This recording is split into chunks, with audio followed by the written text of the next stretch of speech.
Hi, I'm Billy Joel. You guys remember me?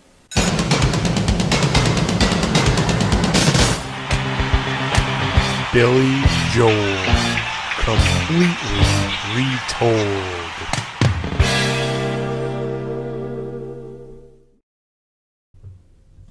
Hey guys, welcome to today's episode of It's Still Billy Joel to Me, the official live stream of Billy Joel completely retold on Facebook, where it's always 9 o'clock on a Saturday.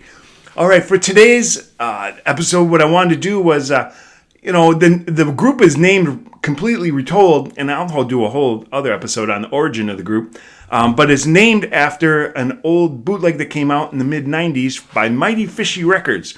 It was called Billy Joel Retold Volume 1, and they ended up coming out with a Volume 2. Supposedly there's a Volume 3 that I think might just have been some tracks put together by a fan. And what I wanted to do is somebody sent me photocopies of the CD inserts. I posted the pictures and decent scans of these recently, but I just wanted to spend an episode reading the notes because they're rather interesting. I thought you guys would be interested in hearing stuff because you've heard the demos, but you never heard the story that went with the demos. So I'm going to start here. This is Billy Joel Retold Volume 1 with a subtitle of The Bridge to 52nd Street. The tracks that they have here, starting out with The Bridge, it's got This Is the Time, Getting Closer, Baby Grand, Modern Woman, Big Man on Mulberry Street, Temptation, Running on Ice. Those were all tracks. It was all demo tracks from The Bridge. So some of them are very similar to what came out on the CD, but a few of them are a lot different, maybe even have extra verses or different words in them. Then we go to the half that's 52nd Street. We go with Zanzibar. We've got a Big Shot. Honesty, number 1, because there's another track on here for Honesty. There's a demo of Half a Mile Away, Until the Night. Then a track that was originally called Forgiveness that obviously became Stiletto. Another one originally called Senorita that turned into Rosalinda's Eyes. Another track on here probably was recorded with the Bridge demos called Lawyers and Divorces. This was, of course, after Billy went through that big divorce with Elizabeth. Then there's the next track is Honesty, which is number 2, which is actually the original track minus the drum track, and I'm fairly certain they got that from Off the Record, which is an official release that Liberty DeVito put out with some drum lessons along with it. Then they do another version of, we got Rosalinda's Eyes, and total running time is 71 minutes, 38 seconds. Yeah, here it is. Mighty Fishy Records was copyrighted 1995. So here, I'll just go into and it's got the photos they've got there. And you can look in the Retold Museum if you want to see the good result or good scans of it. It says in 1986, Billy Joel was coming off the prestige and popularity of An Innocent Man, the most successful album of his career to date. It might have still been Stranger, but despite the album's incredible sales figures, some critics dismiss the blockbuster as a self-satisfying nostalgia trip. Was the artist in a creative slump and simply using tried and true formulas to create some instant hits? Maybe. Still were pretty good. Regardless of the critics' doubts, however, the fans loved the album and the consequent tour. But what next? Billy was going to ask more of himself, and he sought to make the next album a departure. The ballads would be more powerful, and the rockers would be more ballsy. And after dealing with some major lawsuits, suffering through a bitter divorce, and consequently falling in love with model Christy Brinkley, the public expected Billy Joel's next LP to include some highly personal statements. The Bridge satisfied everyone's expectations. On the Billy Joel Retold series, basic takes from The Bridge have been coupled with the work sessions for Billy Joel's 1978 album 52nd Street. Both releases stood up to the scrutiny and satisfied the anticipation which commonly follows huge successes, though The Bridge was not a commercial blockbuster. In a professional sense, Billy stood with a lot to lose upon the release of the album, which would follow his professional breakthrough, The Stranger. Both the albums are tinged with an urban feel, a quality not apparent on records like the eclectic Nylon Curtain, the Gentle Piano Man, or the nostalgic Innocent Man, to name a few. This Is a Time serves as an especially potent opener for the disc. The simpler, more basic production heard on this collection gives the song a sense of power which is slightly diminished in the final, released version.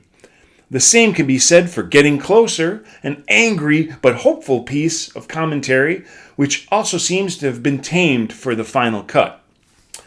During a session recorded at the Power Station in New York during the first week of April 1986, so that was just 40 years ago right now, Billy and Steve Winwood jammed on a number of old Traffic classics, recorded the vocal tracks for the release take of Getting Closer, and worked on a number of Billy Joel originals which remained unreleased. And there's actually a tape floating around out there. I don't know if it's called the Bridge Sessions or what, but it has the tracks, the demos they recorded, but then it has about 10 other tracks that are just Billy and Steve goofing around on the keyboards, and it's really good. I'll post that for you so you guys can see it. Once these tracks received substantial press coverage as being a pointed commentary on this recent divorce, the song, tentatively entitled Lawyers and Divorces, is included here as an unfinished state. Note the musical similarities to the personal commentary No Man's Land, a song which would be written and recorded 7 years later. As we learned during the early leg of Billy's tour for The Bridge, Baby Grand holds up quite well as a solo number, minus Ray Charles. This work version also features one of Billy's other famous skills as he slips in his best Joe Cocker impression. The version of Modern Woman is a very basic demo featuring Billy's piano, a drum machine, and a fine guitar solo. Big Man on Mulberry Street, Temptation, and Running on Ice are all raw studio takes with the live band, no overdubs. The sessions for 52nd Street are exceptional. Zanzibar and Big Shot are rough first runs and include some humorous ad-libbing from Billy as the band F's up the chord changes. A basic live in the studio take of Honesty is included, along with a beautiful remix alternate vocal take, distinct because of its absence of drums. And like I said, that was because they took it from Lib's off-the-record drumming lesson CD. Until the Night is not as polished or powerful as the finished take, but the different inflections placed on the lyrics make it interesting. Half a Mile Away is a fine live take, and the band worked through this unique song quite successfully. Stiletto has its beginnings with an alternate lyric and the title, Forgiveness. In 1978, interviewed Liberty DeVito explained that the band and the album's producer, Phil Ramone, were not thrilled with the original lyric when Billy and company recorded this scratch version late one night in the studio. After hearing their opinions, Billy supposedly went home to sleep on it, returned the next morning with the completed lyric to Stiletto. Rosalinda's Eyes, titled after Billy's mother, began as a song titled Senorita. The version included here has an even jazzier feel than the release retitled version. Some aspects of the song's unique rhythmic changes, which bring to mind Steely Dan, seem to have been incorporated into the final finished take of Zanzibar. An alternate mix and vocal take to the song has also been included on this collection. Billy Joel Retold Volume 2 will feature a number of unreleased studio takes, along with some exceptional historic live performances, unreleased songs, and interesting early versions of some of Billy's most famous material. All songs written by B. Joel. And they got some more photos here. Now you can see there's the logo here for Mighty Fishy Records.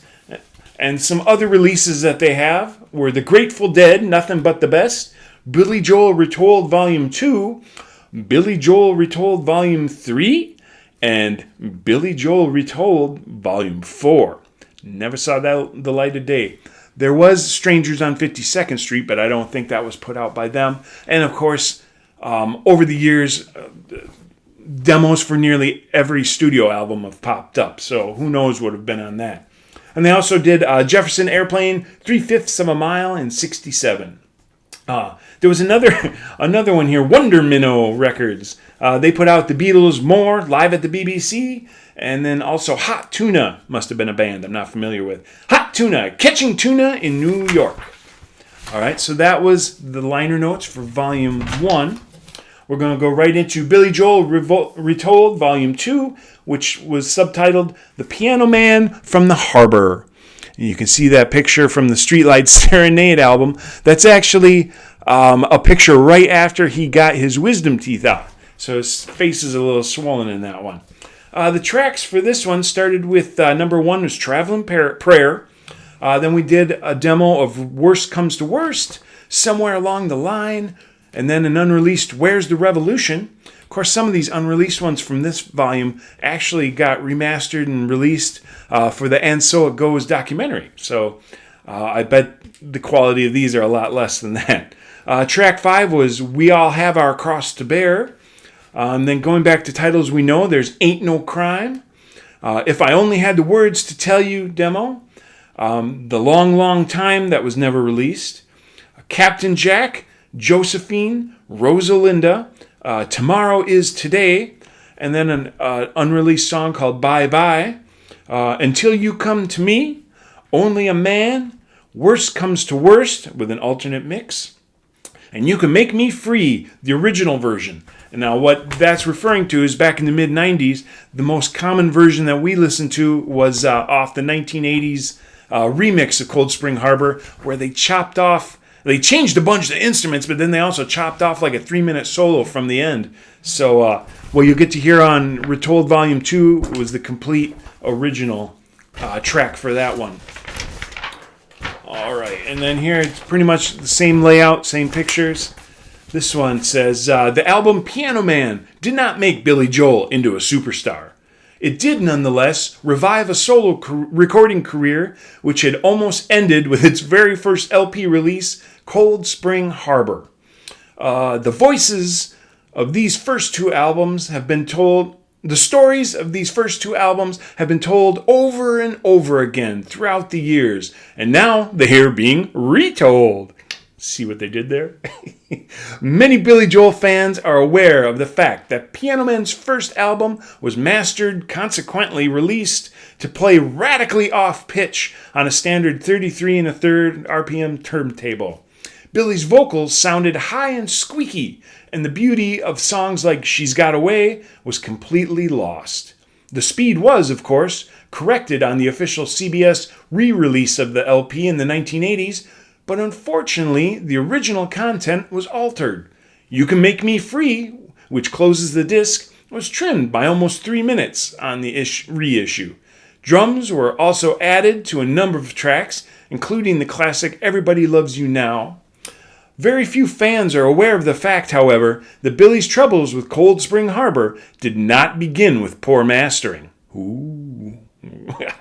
It began when record company executives or representatives from the distributor rejected the original version of his first solo project. After Billy returned to the studio to record new songs and resequence some completed ones, 4 tracks were removed from the original acetate version of the album. So that's why we didn't get released on those others. They were replaced by Tomorrow Is Today, Nocturne, and Got to Begin Again. The 4 tracks have never surfaced before and were thought lost, but they did survive on a recording studio archive acetate. And that's how they got into here. And of course, once we got hold of them, we're told, they went worldwide. Bye Bye is a rather personal Beatlesque song with airy and dreamy backing vocals. Until You Come to Me, also a very personal song, would certainly fit in perfectly on a Cold Spring Harbor LP. Only a Man, a track reminiscent of Billy's first group, The Hassles, has a Procol Harum type feel. The fourth unreleased track from this early version of the album, Everybody Has a Dream, will appear on a subsequent volume of Retold, along with a version recorded in 1976 with members of the Elton John band. So maybe those acetates didn't get destroyed. I know they did the whole Turnstiles album with them, and I knew that they did Everybody Has a Dream back when Reese was drummer. We talked about that the other day. So that's included on the next album, not this one. Eventually, in 1977, a version of this song would be released to close up Billy Joel's The Stranger. When Cold Spring Harbor album was finally released, Billy was angry and humiliated. He chucked it down the street like a frisbee. Fortunately for him, however, his music and his personality had already ingratiated him with the staff of WMMR Radio in Philadelphia. The radio station offered Billy and his band the opportunity to perform in their studio for a live broadcast, which would be recorded for a future album release. The intention was for the new release to offset the damage done by the off-pitch earlier album. Oh, I see what they were doing there. Just kind of covering their butts with some more material. The broadcast occurred and featured a number of new songs, 3 of which have remained unreleased. Long, Long Time is a fairly mellow track, somewhat inconsequential. It would have fit in a Cold Spring Harbor, but did not have the lyrical maturity of the songs which would form the Piano Man LP. Josephine is a throwaway 1950-ish rock and roll song named for his sister-in-law, Rosalinda, is pretty but curious and disjointed song written for his mother. Named for his sister-in-law, Josephine. Rosalinda is a pretty but curious and disjointing song written for his mother. The song is so personal that it is beyond the understanding of anyone who does not know the intimate details of the woman's life. The final new track of this concert, Captain Jack, had been performed live on the air a few months earlier, but the version comes closer to the version which would be released on the Piano Man album. The concert also included a very nice version of the rarely performed song Tomorrow Is Today. All 5 of these songs are featured on this CD. The live album of the WMMR broadcast would never see the light of day, a result of Billy's seemingly endless hassles with his manager, Artie Ripp. Of course, this was the 90s. When a couple more decades, it does get a release. Billy would be threatened and hassled. Consequently, he would leave the entire situation behind him and head for California. While in California, under the guise of Bill Martin at the keys, he would live through some of the experiences which would inevitably make their way into the lyrics of his classic song and album, Piano Man. Retold Volume 2 opens with 2 early recordings of songs which would appear on this groundbreaking album. A more simplistic, quieter version of Travelin' Prayer opens the disc. One interesting note is that it was Josephine, not Billy's wife Elizabeth, who was the object of his attention in this song, which was written for her as she embarked on a European tour. Well, that makes sense if you listen to the lyrics. The track is followed by a version of Worst Comes to Worst, which includes a brief harmonica solo. An alternate vocal take and mix of this song also appears on the CD. 4 solo demo recordings from the Piano Man period round out the volume. The unreleased Where's the Revolution has an interesting lyric and includes the first mention by Billy of the Spanish Civil War. This topic obviously fascinated him enough to return as an image in Miami 2017. The Elton John style structure of the song is reminiscent of the pianist Burn Down the Mission. Billy hates being compared to Elton, especially back then. The track fades out, making one wonder if the version featured here was actually intended for release. We All Have Our Cross to Bear, a solo demo of a shelved track which features Billy harmonizing with himself, also has an Elton John Tumbleweed Connection era feel to it. Come on with the Elton John. Yeah. Maybe Elton John sounds like Billy. The lyrical style would have it fit nicely in the finished LP. The songs Ain't No Crime and If I Only Had the Words to Tell You do, of course, appear on Piano Man. These quite unique solo versions cast a new light on these old songs and lend to both of them an almost gospel-type feel. Finally, something I agree with. Billy Joel Retold Volume 3 will feature a number of unreleased studio takes, along with some exceptional and historic live performances, unreleased songs, and interesting early versions of some of Billy's most famous material. And here they have pretty much the same listed: Grateful Dead, Nothing But the Best, Billy Joel Retold Volume 1, 3, and 4, Jefferson Airplane, 3/5 a Mile and 67, but now they've added Elton John, Flip It Over.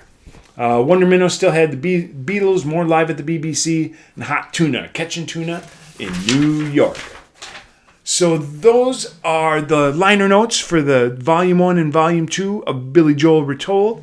I asked the group. Nobody seemed to have a CD insert for Volume 3, even though there is a recording of it out there.